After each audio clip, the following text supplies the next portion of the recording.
untuk anak-anak kita. Nah, kenapa harus mengajari tauhid dan iman sejak belia kepada anak-anak kita? Karena iman dan tauhid itu adalah perkara yang harus dinomorsatukan dalam kurikulum pengajaran terhadap anak-anak kita. Sebagaimana kita jumpai nasihat-nasihatnya Luqman Al-Hakim. Kalau ayah bunda nanti buka surat Luqman, surat ke-31 di dalam Al-Quran, di ayat ke-12 sampai ayat ke-19, nanti ayah bunda akan membaca nasihat-nasihat indah dari Luqman Al-Hakim yang Allah Subhanahu wa Ta'ala abadikan di dalam Al-Quran.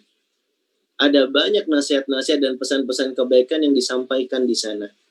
Mulai dari pesan untuk larangan berbuat syirik, kemudian ada juga perintah untuk sholat, amar ma'ruf nahi mungkar, perintah untuk berakhlak yang mulia dan menjaga adab, dan seterusnya dan seterusnya. Ada banyak pesan-pesan yang disampaikan oleh Luqman kepada anaknya. Tapi pesan pertama yang jadi prioritas utama yang disampaikan oleh Luqman kepada anaknya adalah Luqman katakan, ya bunayya la tusyrik billah inna syirka la zulmun azim. Wahai anakku, janganlah engkau berbuat syirik kepada Allah, karena sesungguhnya kesyirikan itu merupakan kezoliman yang paling besar.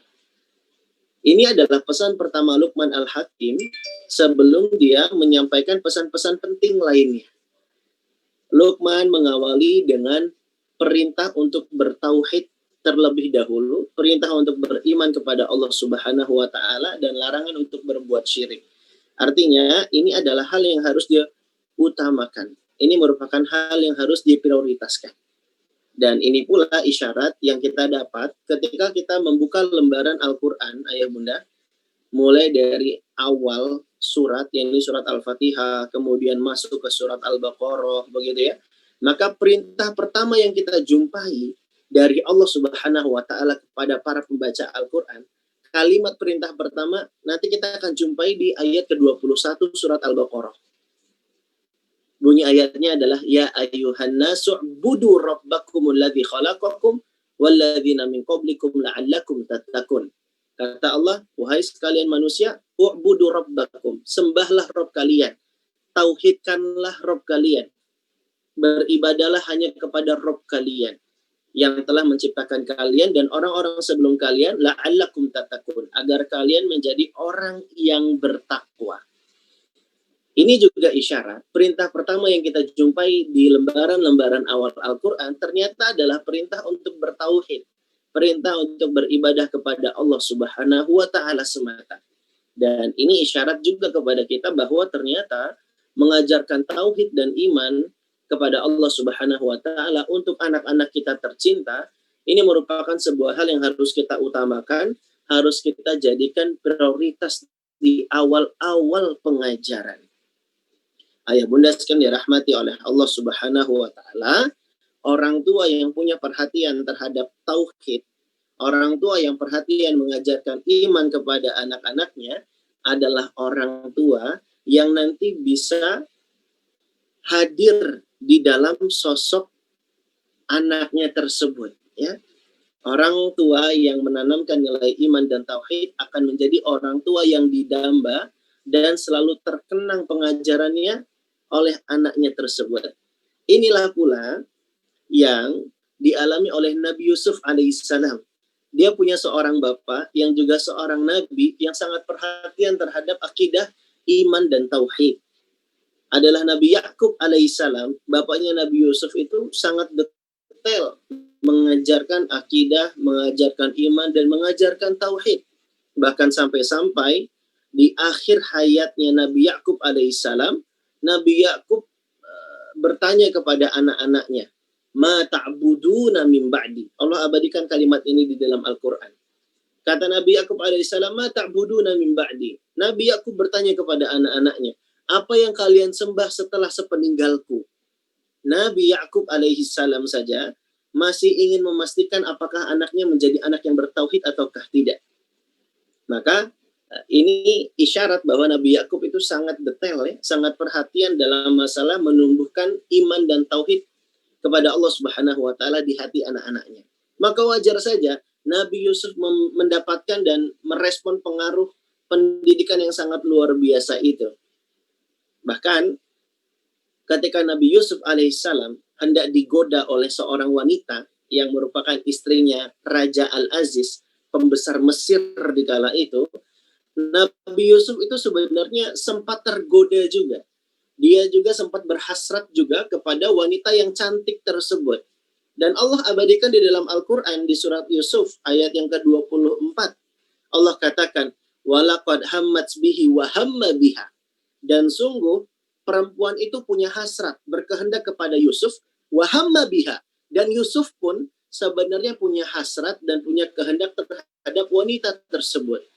Akan tetapi kata Allah, laula an ra'a burhana rabbih kadzalika nusarrifu anhu su'a wal fahsya.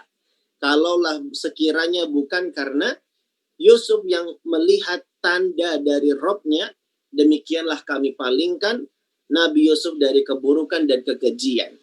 Dari surat Yusuf ayat 24 ini, kita bisa mengambil pelajaran berharga. Nabi Yusuf tadinya sebenarnya punya hasrat dan kehendak juga terhadap wanita yang menggodanya tersebut. Tapi kemudian, Nabi Yusuf melihat burhana Rabbi. Laula an ra'a burhana Rabbi. Dia melihat tanda dari Robnya. Apakah yang dimaksud dengan tanda dari Robnya ini? Ibnu Katsir dalam kitab tafsirnya menyebutkan banyak riwayat tentang pemaknaan burhana Rabbi. Tanda dari Robnya yang ada di kalimat Yusuf ayat 24 tadi. Dan ada riwayat menyebutkan ternyata yang dimaksud dengan burhana Rabbi, tanda dari Robnya, yang membuat Yusuf berpaling dari berbuat maksiat adalah karena Nabi Yusuf alaihissalam melihat sosok ayahnya yang sedang menggigit jarinya, yang tiba-tiba hadir di dalam benaknya.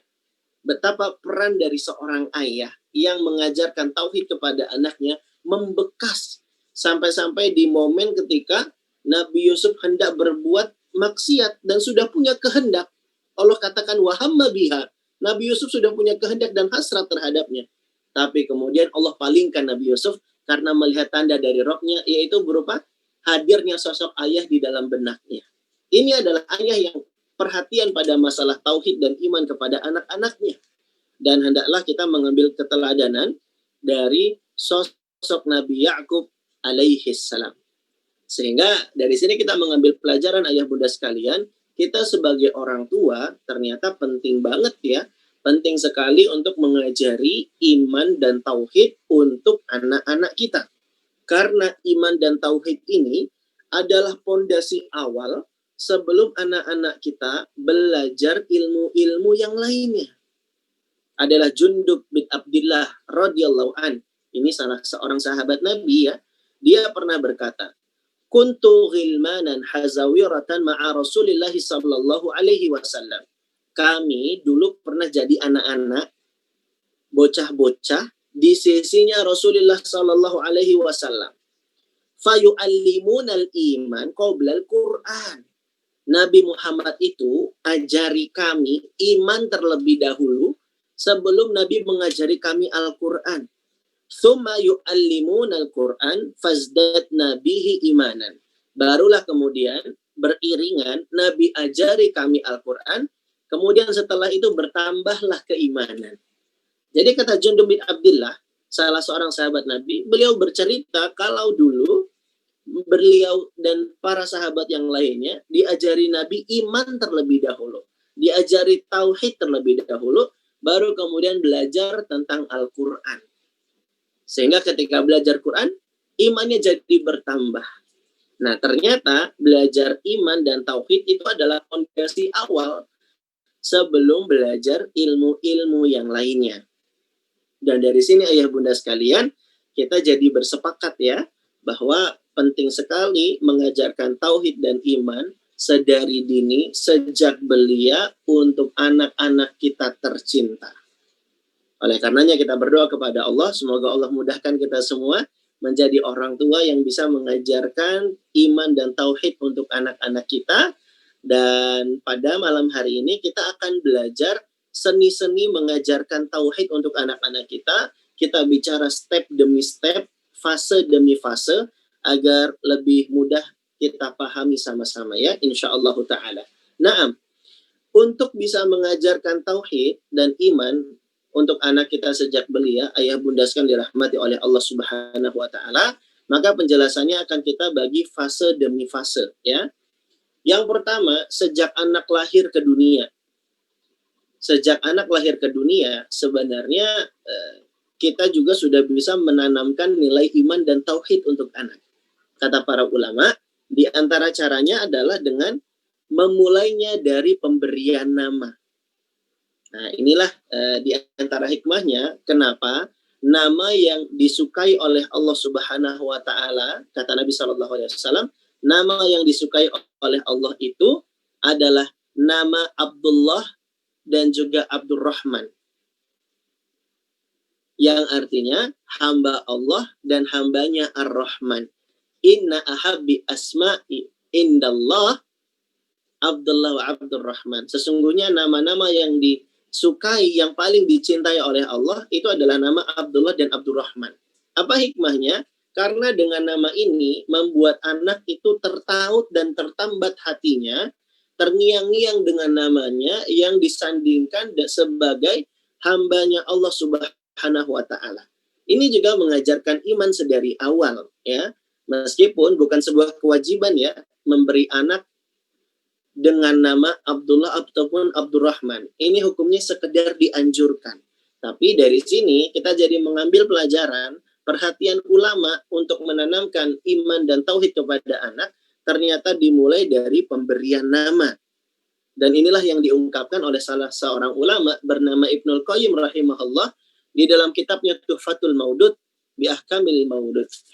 Beliau sebutkan bahwa pemberian nama ini adalah modal awal untuk menanamkan tauhid dan iman kepada anak-anak.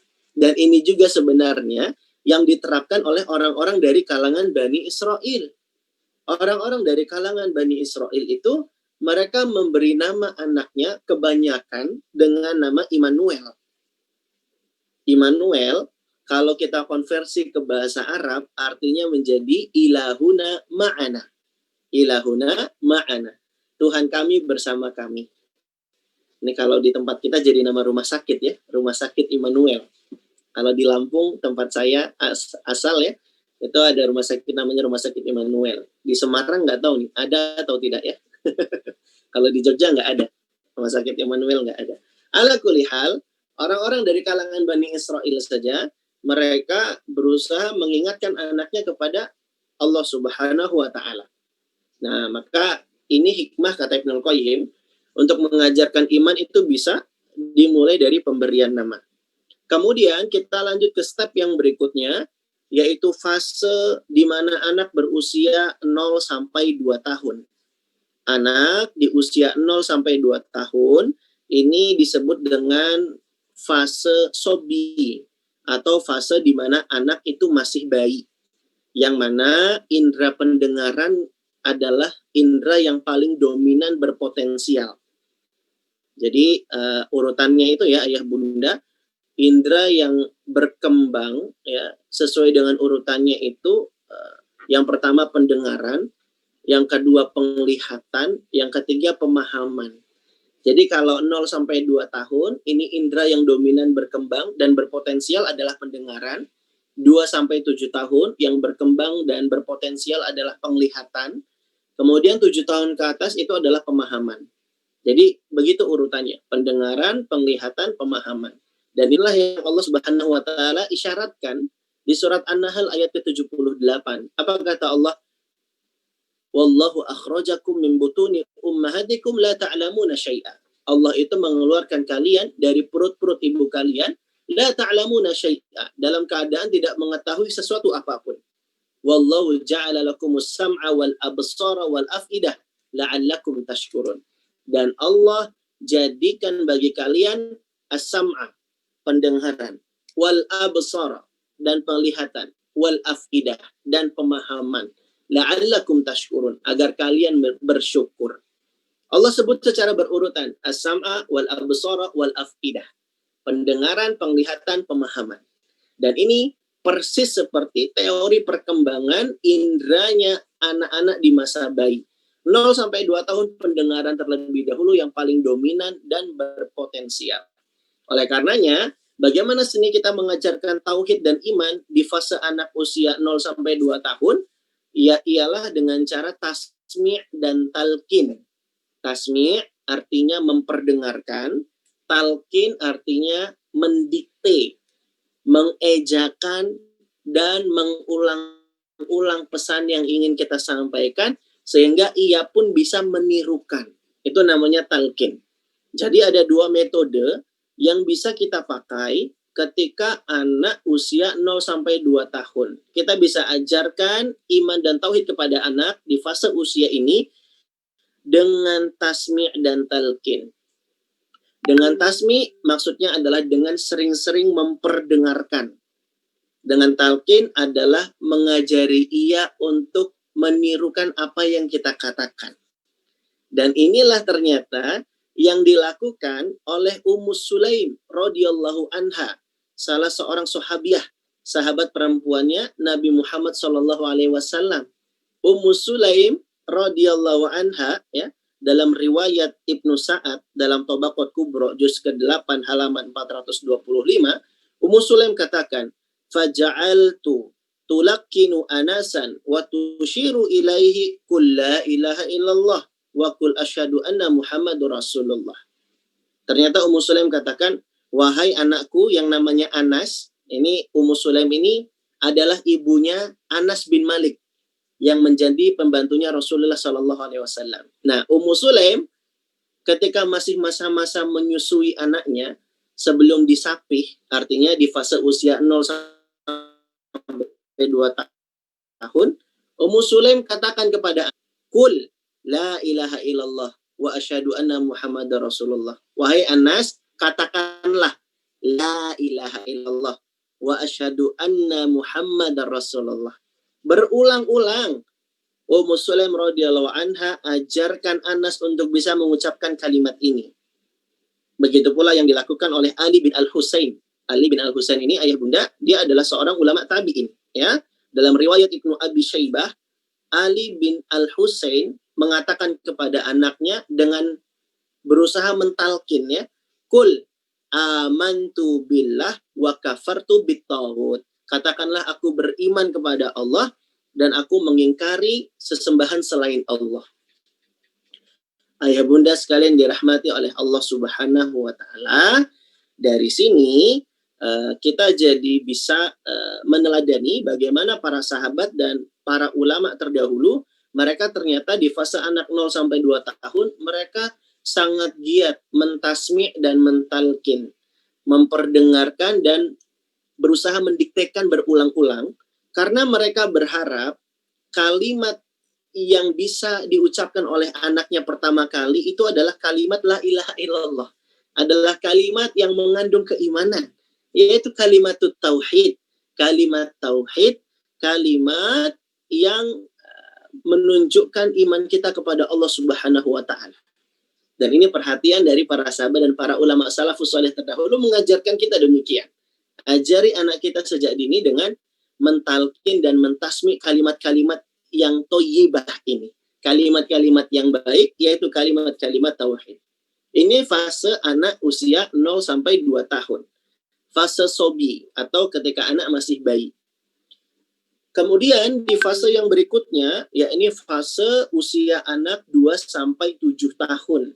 Kalau dalam psikologi kita kenal fase ini dengan fase praoperasional. Kalau istilah parenting muslimnya, parenting Islamnya, 2 sampai 7 tahun ini adalah fase gulam, fase anak-anak. Ya, fase anak-anak 2 sampai 7 tahun. Pada usia 2 sampai 7 tahun ini, indera yang paling dominan, berpotensial dan berkembang adalah penglihatan. Sehingga orang tua harus memberikan keteladanan dan contoh yang baik, karena anak melihat dan meniru. They act what they get. Mereka akan berbuat sesuai dengan apa yang mereka terima. They learn what they see. Mereka juga belajar dari apa yang mereka lihat. Oleh karenanya ayah bunda sekalian dirahmati oleh Allah, ketika ada ayah bunda, misalnya apa ya contoh sederhana yang pengen kita berikan supaya bisa menanamkan nilai tauhid kepada anak. Misal Ketika ayah lagi cari kunci motor, sering ya biasanya kehilangan kunci motor ya. Misalnya ayah lagi hilang kunci motor, anak di fase-fase usia seperti ini, dia akan lihat ayahnya. Apa yang dilakukan ayah ketika sedang kehilangan kunci motor.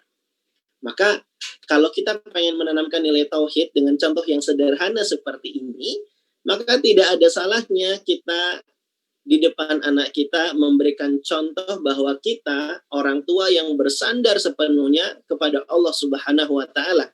Untuk cari kunci motor saja, kita tidak mengandalkan kekuatan pribadi, tapi kita mengandalkan pertolongan Allah Subhanahu wa taala. Aduh, kunci motor ayah mana ya? Sebentar, ayah pengen doa dulu sama Allah.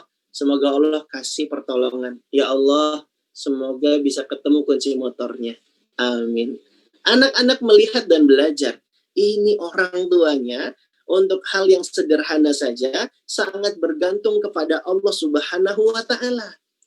Nah, anak-anak di fase 2 sampai 7 tahun ini mereka akan belajar dengan melihat.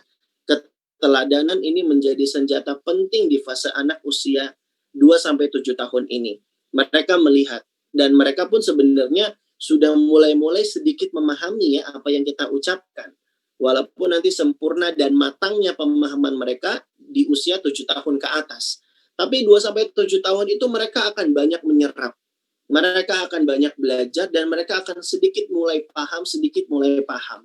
Oleh karenanya ayah bunda di fase 2 sampai 7 tahun ini adalah golden age, masa-masa emas untuk bisa menanamkan tauhid dan iman. Misalnya ayah lagi pulang gitu ya, kemudian bawa buah-buahan. Nah, ini kesempatan untuk mengajarkan pesan-pesan kebaikan untuk anak kita gitu ya. Sambil kita terangkan, tahu nggak nak, siapa ini yang buat mateng buah ini? Siapa coba yang menjadikan buah ini jadi segar dan enak? Allah Subhanahu wa taala. Tahu nggak nak, ayah bisa beli buah ini karena dikasih rezeki sama Allah. Maka kamu harus makin cinta dan sayang sama Allah. Ini kesempatan kita untuk menanamkan tauhid dan iman. Dengan contoh-contoh yang sederhana. Mumpung ini adalah kesempatan kita memberikan leading pesan yang bermanfaat buat anak. Di saat mereka memang rasa ingin tahunya begitu tinggi, ini kesempatan kita untuk memasukkan nilai-nilai ini. Nah, ayah bunda sekalian dirahmati oleh Allah Subhanahu wa taala, misalnya anak-anak ketika lagi kepingin mainan, wah biasanya kan sampai ngambek-ngambek gitu ya. Nah, ini kesempatan ibunya untuk menanamkan tauhid dan iman. Adik mau mainan, kalau mau mainan, mintanya sama siapa? Mintanya sama Allah. Angkat tangannya, doa sama Allah. Ya Allah, adik mau mainan. Dengan aksi-aksi yang sederhana seperti ini, kita bisa ajarkan nilai tauhid dan iman kepada anak-anak kita. Ya.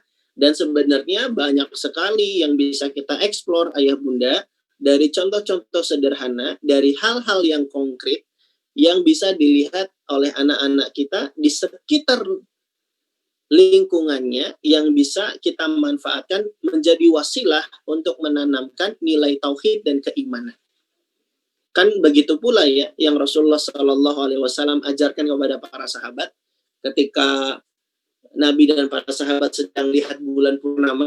Ya, maka kemudian Nabi sampaikan kepada para sahabatnya, innakum satarawna rabbakum mithla hadzal qamar. Kata Nabi Shallallahu Alaihi Wasallam, sesungguhnya kalian nanti akan melihat Rob kalian semisal kalian melihat bulan purnama ini. Masya Allah. Nabi katakan dengan penjelasan yang contoh konkret gitu ya. Dengan contoh penjelasan yang konkret, Nabi katakan, kalian nanti bisa lihat wajah Allah semisal kalian saat melihat bulan ini, kata Nabi. Maksudnya bukan wajah Allah itu seperti bulan, tidak demikian. Tapi maksudnya adalah nanti orang-orang yang bisa masuk surga akan dapat tambahan kenikmatan, bisa melihat wajah Allah tanpa berdesak-desakan. Sebagaimana kita melihat bulan yang tanpa harus antri, tanpa harus berdesak-desakan, dan ini adalah sebagai tambahan kenikmatan di surga. Lilladzina ahsanu al-husna wa ziyadah, kata Allah. Bagi orang-orang yang berbuat baik, ada balasan surga dan tambahan kenikmatannya, yaitu bisa melihat wajah Allah Subhanahu wa Ta'ala. Nabi ajari dengan menyebutkan hal yang konkret di sekitar para sahabat, ya, sehingga kita bisa meniru metode ini, bagaimana Nabi Shallallahu Alaihi Wasallam mengajarkan dengan contoh yang konkret. Begitu pula yang dilakukan oleh Luqman Al-Hakim ketika menasehati anaknya, mengajarkan anaknya tentang arti muraqabatullah, merasa diawasi oleh Allah. Bahwa Allah itu maha mengawasi, Allah itu maha tahu dan maha teliti sekali. Dan Luqman sebutkan contoh konkret kepada anaknya. Apa kata Luqman? Ya bunayya, innaha intakum mithqala habbah min khardalin fatakum fi sakhrah aw fi samawati aw fil ardi ya'ti bihallah.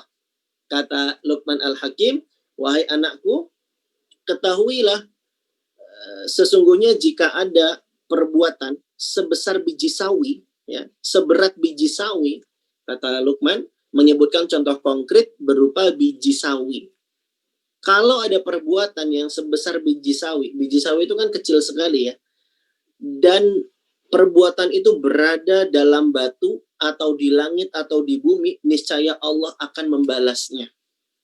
Artinya Allah itu tahu apa yang diperbuat dan Allah akan memberikan ganjaran ataupun balasan atas perbuatan yang sudah dilakukan.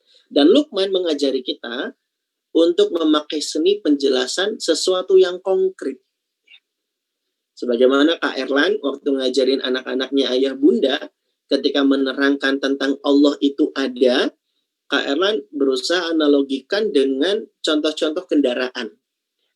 Karena kendaraan itu kan nggak mungkin bisa ada, kecuali melainkan karena ada orang yang pintar di pabrik yang bisa memproduksi dan membuatnya.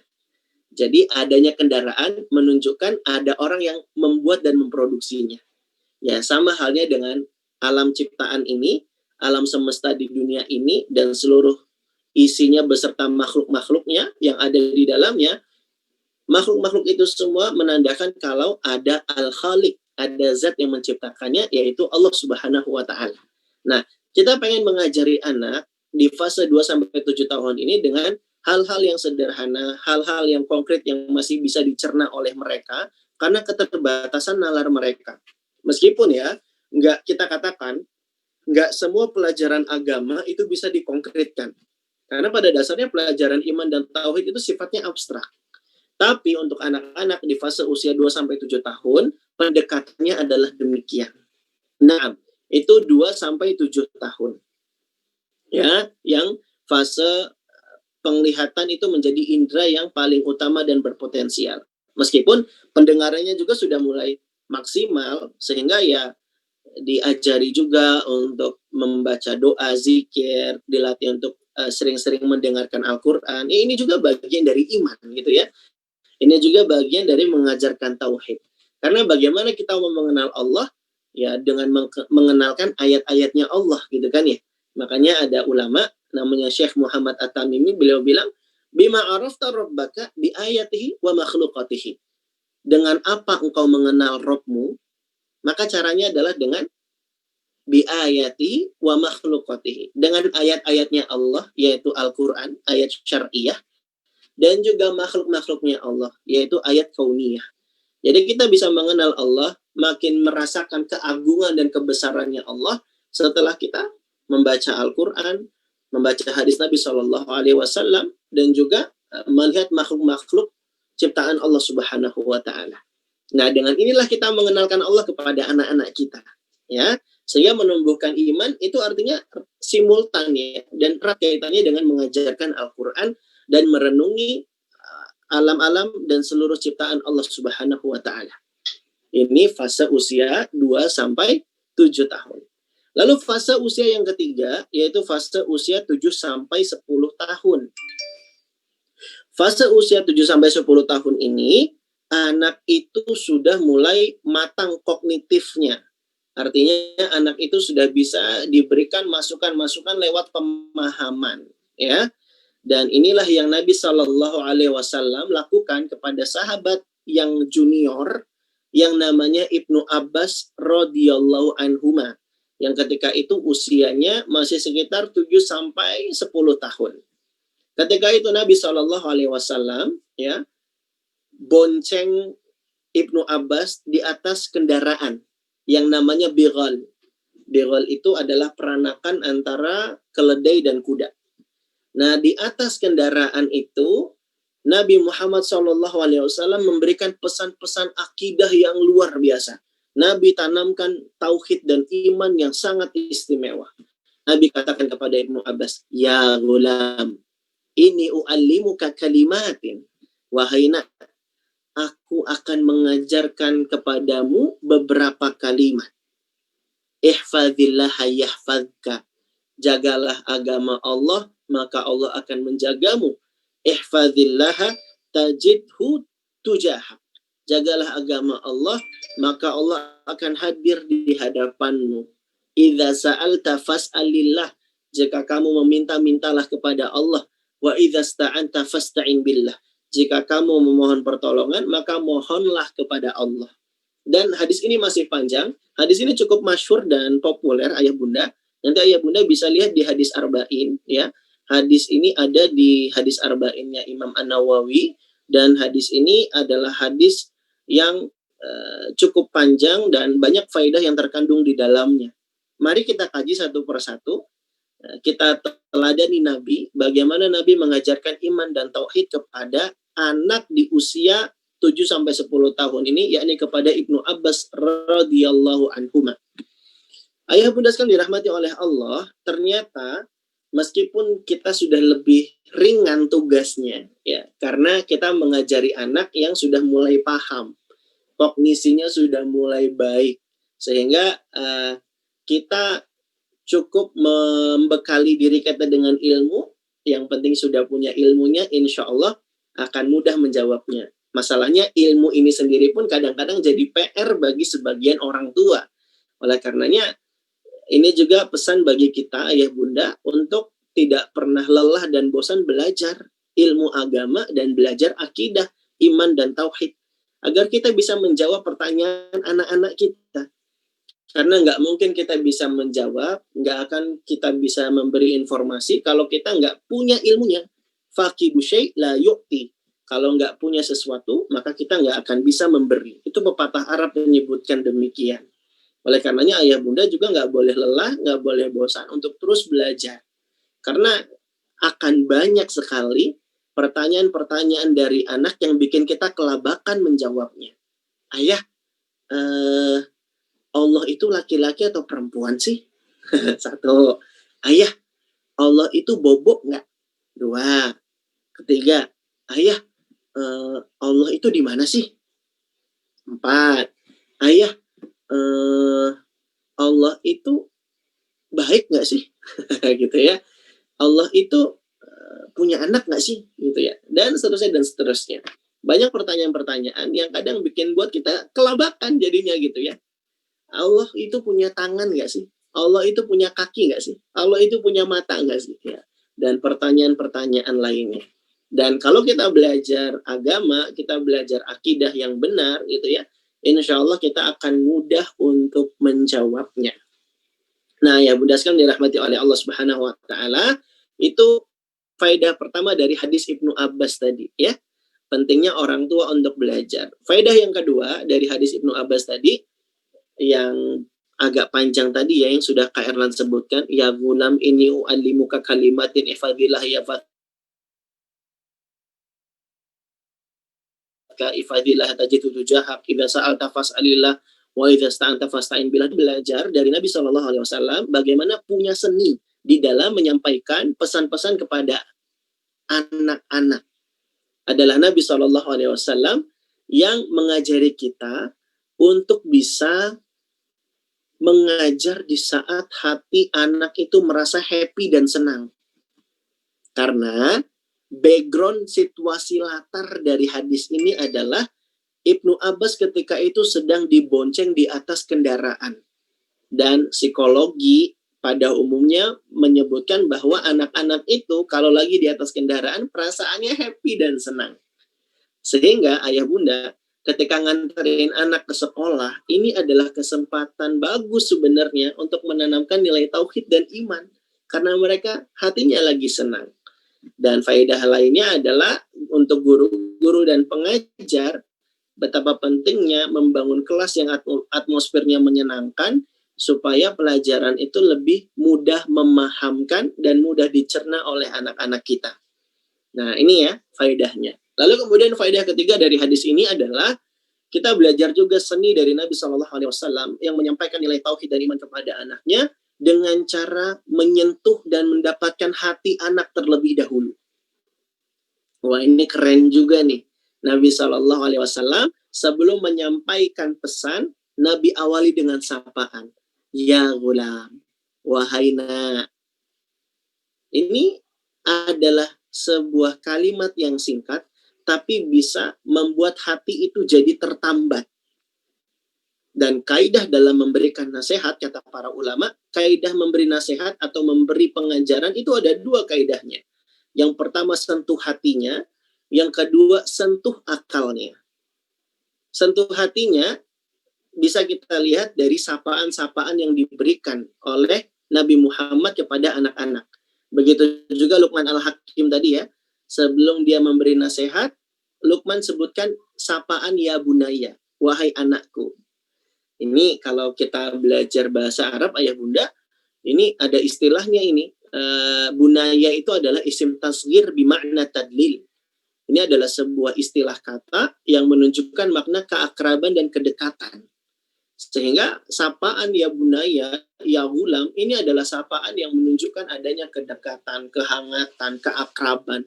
Yang intinya menunjukkan kita harus menyentuh hati anak terlebih dahulu. Karena kalau hati sudah saling berjauhan, nasihat apapun yang mau kita berikan akan mental. Makanya kaidah memberi nasihat, memberi pengajaran, memberi ilmu adalah sentuh hati terlebih dahulu. Kemudian yang kedua adalah sentuh akal.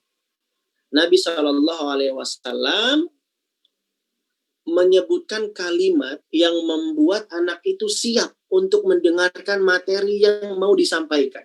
Apa kata Nabi? Ini u'allimuka kalimatin. Sesungguhnya aku akan mengajarimu beberapa kalimat. Wah, ini biar anak itu akalnya siap, gitu ya. Bisa juga menyentuh akal dengan cara menyebut alasan-alasan.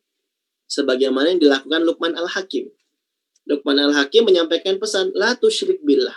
Jangan berbuat syirik kepada Allah.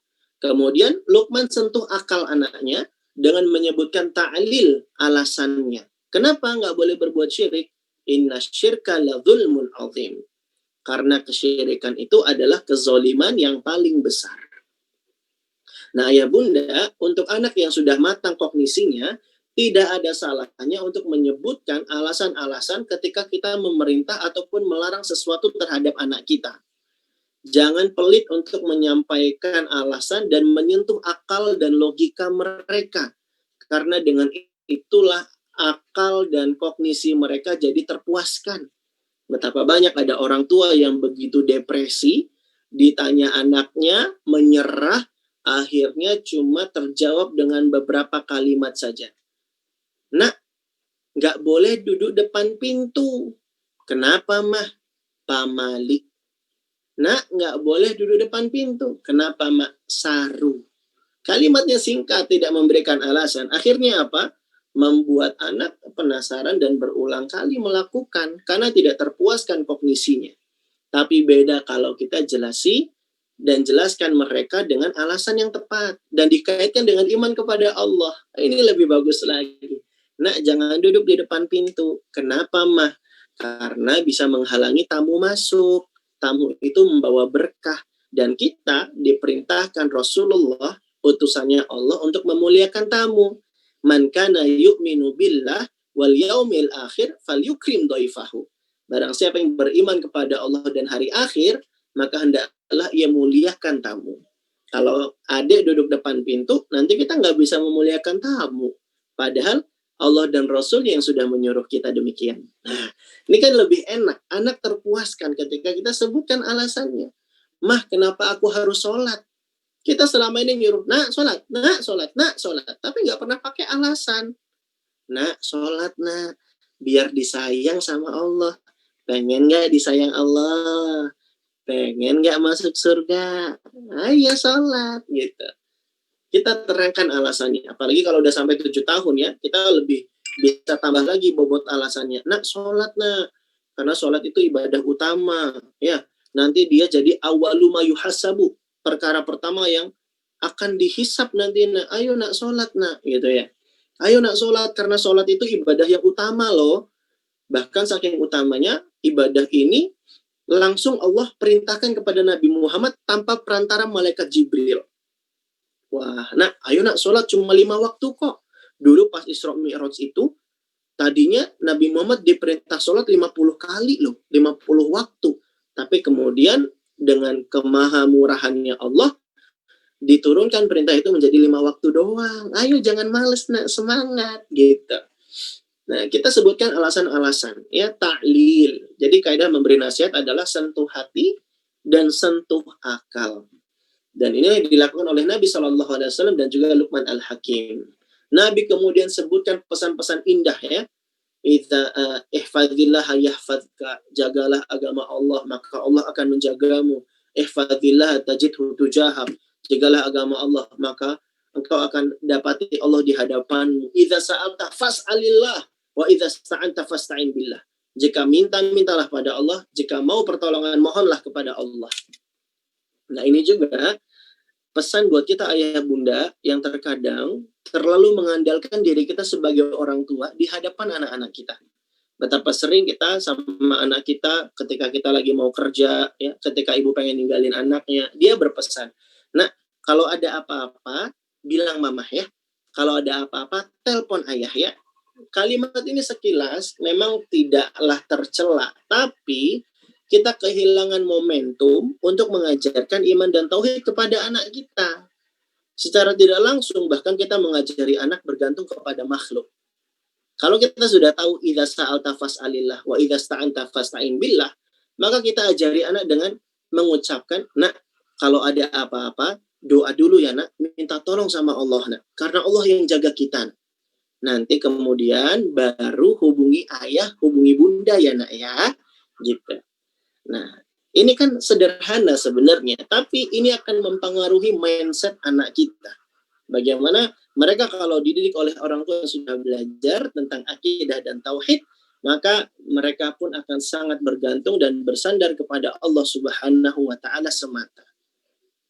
Nah, ini 7 sampai 10 tahun ya. Adapun 10 tahun ke atas ini kita sudah bisa optimal merinci pelajaran-pelajaran tauhid dan iman ya.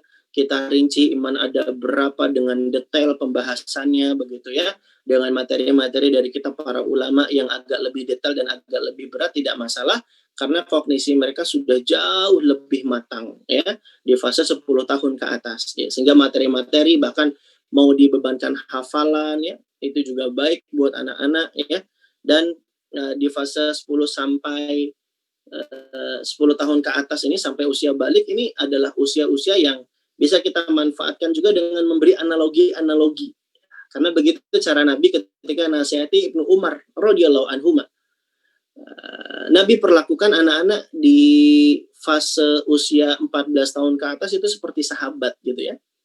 Nabi sentuh pundaknya, lalu Nabi buat perumpamaan, kun anta fid dunya gharibun au abirus sabil.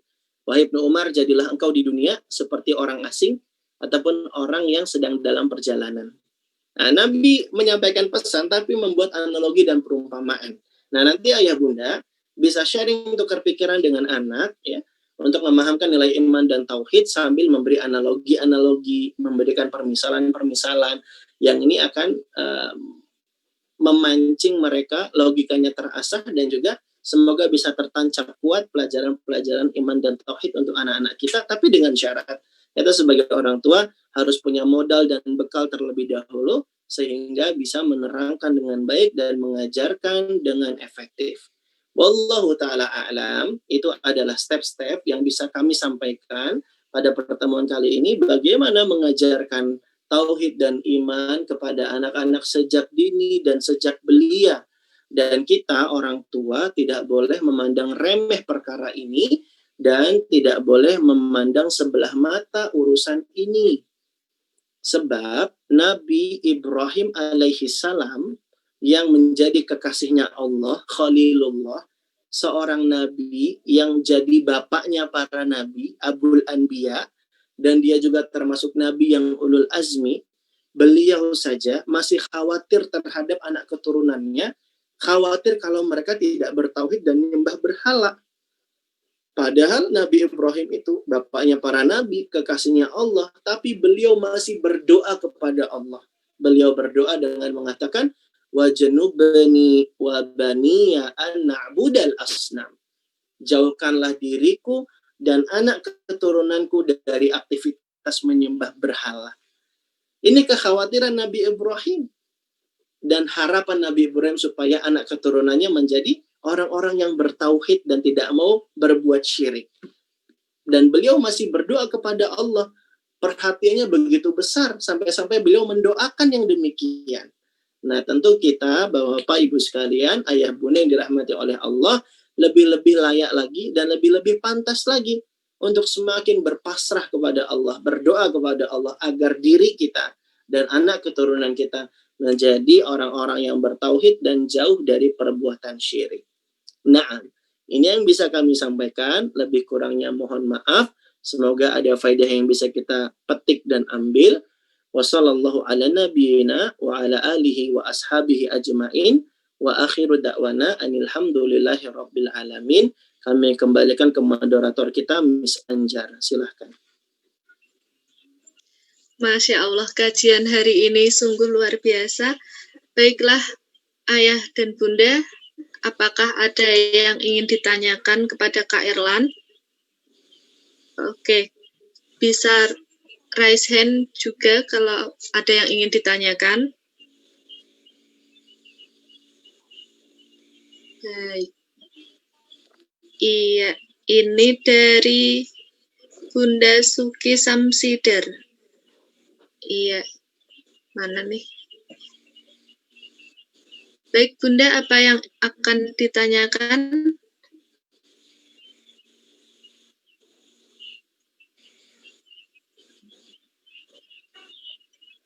Oh, audionya masih ke mute Bunda.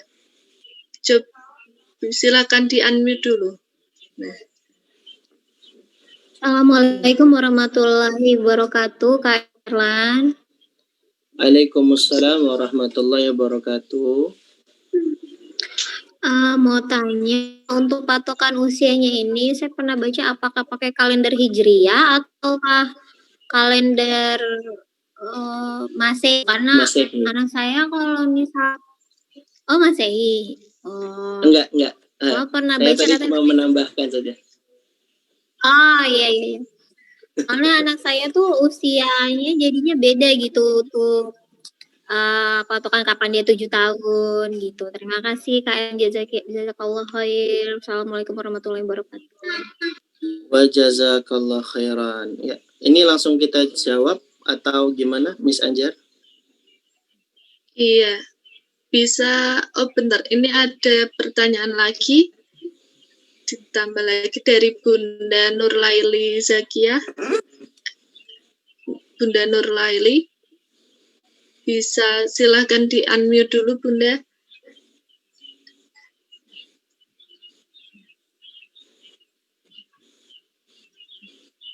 Oke. Nah. Bismillahirrahmanirrahim. Assalamualaikum warahmatullahi wabarakatuh. Waalaikumsalam warahmatullahi wabarakatuh. Nah, begini Ustadz, untuk menanamkan tauhid ya kepada anak-anak. Terkadang ada beberapa bunda itu yang bertanya kepada saya, itu bagaimana jika untuk menanamkan tauhidnya itu terlambat gitu. Misalnya anaknya itu sudah usia SD kelas 4 gitu ya, tapi sepertinya dia itu hanya tahu sholat, itu misalnya tentang sholat ini ya Ustadz, tentang bagaimana sholatnya, tapi alasannya itu dia nggak dapat, akhirnya rohnya dia itu nggak dapat, hanya tahu gerakannya saja, dan doa-doa yang diajarkan di sekolah. Bagaimana cara menanamkan kecintaan dia kepada Allah sehingga sholat itu menjadi suatu kebutuhan bagi dirinya dan ruhnya itu akhirnya dapat gitu. Terima kasih Ustadz. Oke. Assalamualaikum warahmatullahi wabarakatuh. Waalaikumsalam warahmatullahi wabarakatuh. Oke, baik. Pertanyaan yang ketiga dari Bundanya Kenan. Silakan Bunda. Nah, silakan di-unmute dulu Bunda. Nah.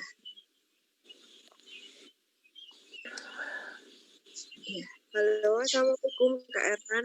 Waalaikumsalam warahmatullahi wabarakatuh. Mau tanya, sekarang itu Mas Kenan kan usianya 5 tahun ya, dan sekarang tuh sepertinya dia masuk fase imajinasi. Jadi mungkin karena efek dari dia karena suka banget nonton Ultraman. Nah itu jadi dia sering memperagakan gitu gerakan-gerakan Ultraman di rumah walaupun dia tidak menyakitin orang, maksudnya dia memperagakan sendiri gitu. Nah, gimana cara kita sebagai orang tua menyikapi itu? Jadi anak lebih suka Ultraman daripada tokoh-tokoh Islami gitu. Gimana cara menanamkan ketahuitan tentang hal itu seperti itu? Makasih Kak Erlan. Ya. Baik, kita jawab ya. Mulai dari mana ini? Bismillah. Dari pertanyaan pertama tadi dari Bu siapa ya Miss Anjar? Saya jadi lupa ini. Dari tadi pokoknya pertanyaannya tadi seputar ini ya, seputar fase usia pembagian itu apakah kalender Hijriah atau kalender Masehi gitu ya. Yeah. Maka jawabannya ini sesuai dengan kalender Hijriah. Karena hukum asalnya pembagian ini yang melakukan pembagian ini adalah para ulama. Dan filosofi pembagian usia ini sebenarnya didasari dari hadis tentang perintah mengerjakan sholat. Yang Nabi SAW bersabda, muru auladakum bis sholah wahum abna'u sab'i sinin watribuhum alaiha wahum abna'u asyar. Kata Nabi SAW, perintahkanlah anakmu mengerjakan sholat ketika usia mereka 7 tahun. Dan pukullah mereka, dan ini ada syarat ketentuannya ya Ayah Bunda, dan pukullah mereka ketika mereka nggak mau sholat, ketika mereka sudah berusia 10 tahun. Nah, makanya dari para ulama ya, menjelaskan pembagian ini. Makanya patokannya sebenarnya 7 tahunnya itu, 7 sampai 10 tahun, kemudian fase-fase persiapan 2 sampai 7 tahun, lalu kemudian 0 sampai 2 tahun.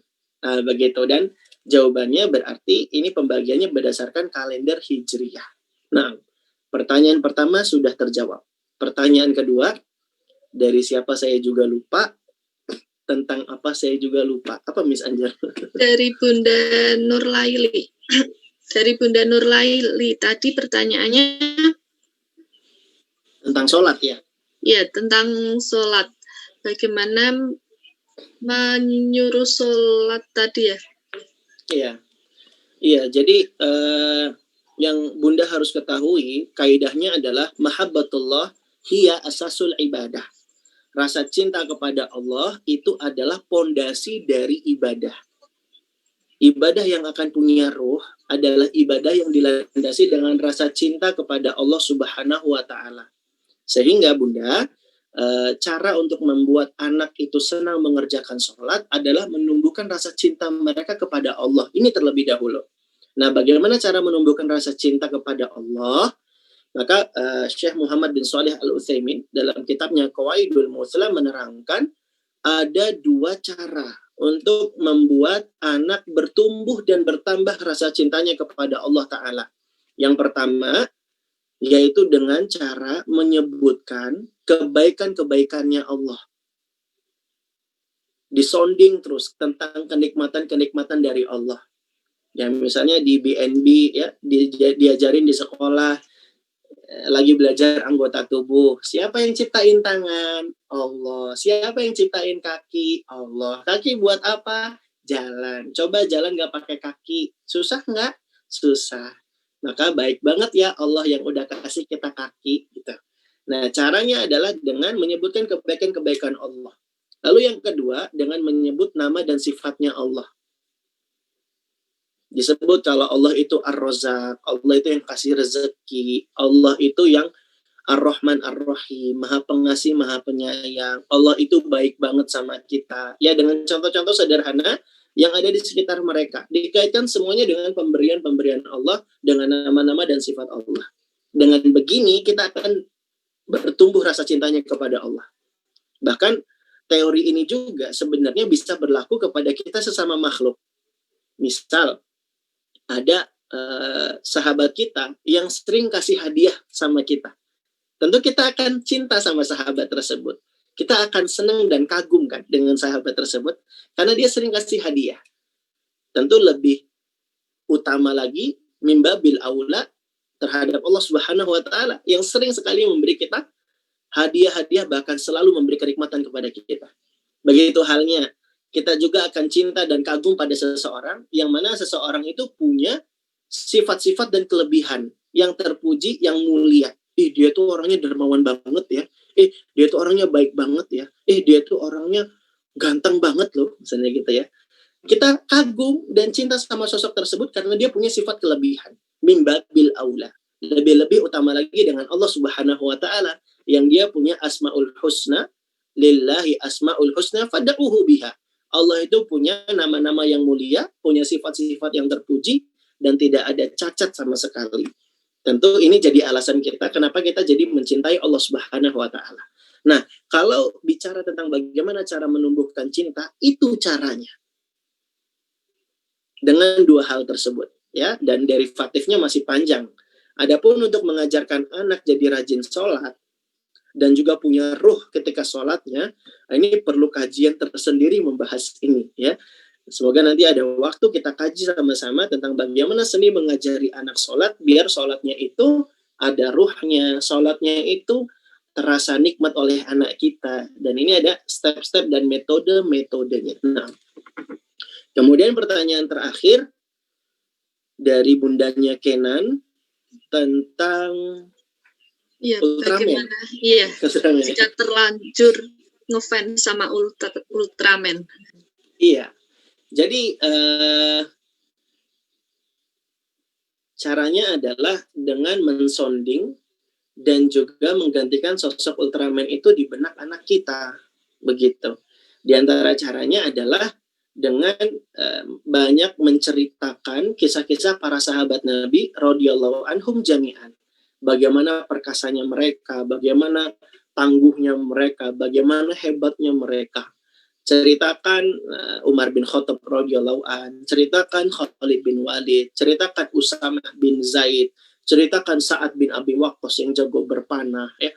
Ceritakan Tolha bin Ubaidillah, ceritakan sahabat-sahabat Nabi yang luar biasa pengorbanan dan kepahlawanannya, yang jelas-jelas fakta dan nyata, begitu ya. Dan ini juga sebenarnya terjadi pada anak kami, karena waktu itu main tempat kakung utinya. Kemudian lihat TV, ada Ultraman-nya. Padahal di rumah kami tidak ada TV. Tapi karena melihat itu langsung terekam. Wah, anak-anak canggih sekali memang ya. Langsung sampai rumah, gitu ya. Langsung mempraktekkan gaya Ultraman sedang menyerang. Cia, begitu, Masya Allah. Tapi tidak mengapa, Bunda. Karena memang fase anak suka meniru di usia ini. Tinggal kita yang mengarahkan saja. Nggak apa-apa mereka terpapar, tapi kita perkuat imunnya. Jadi kita arahkan yang lebih seru, main Umar bin Khattab aja yuk, gitu. Kita main Khalid bin Walid, ceritakan ke mereka kisah-kisah, karena anak-anak kan homo fabulans ya.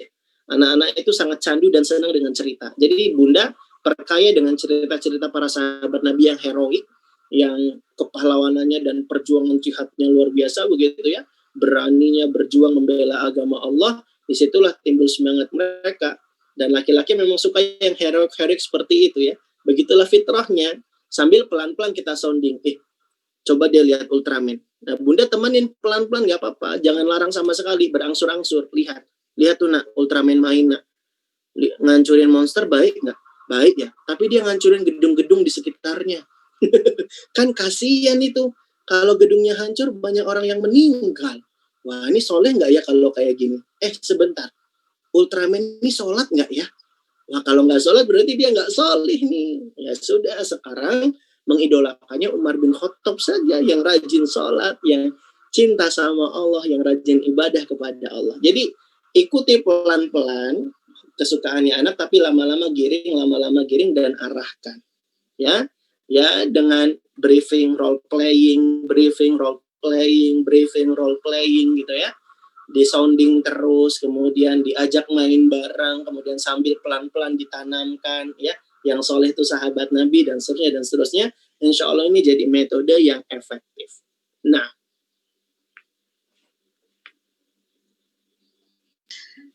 baik, terima kasih. Apakah ada yang ingin ditanyakan lagi? Kayaknya sudah tidak ada, Miss Anjar. Oke, baiklah. Kalau sudah tidak ada pertanyaan lagi, nah, Alhamdulillah untuk ilmu yang bisa kita dapatkan hari ini. Kita benar-benar belajar sebelum anak-anak kita belajar dari kita, dan betapa penting dan urgent mengajarkan tauhid kepada anak-anak. Terima kasih Kak Erlan untuk waktunya hari ini. Semoga kita masih diberikan waktu untuk kembali belajar lagi. Dan wassalamualaikum warahmatullahi wabarakatuh.